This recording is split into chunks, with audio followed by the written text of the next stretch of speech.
Teraz widzowie, będę się bawiła lalką o imieniu Amelka.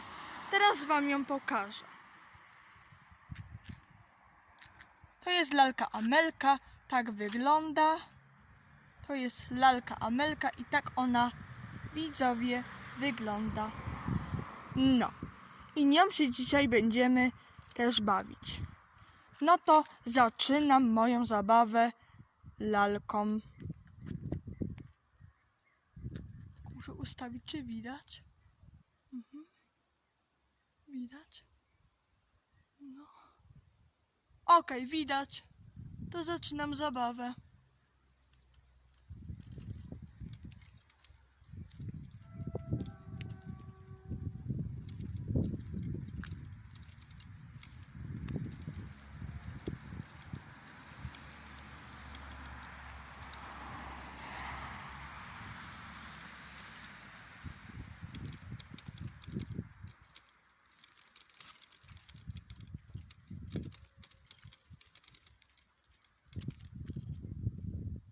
No, tak ta lalka, widzowie, wygląda. Zaraz wam ją pokażę, jak ta lalka wygląda.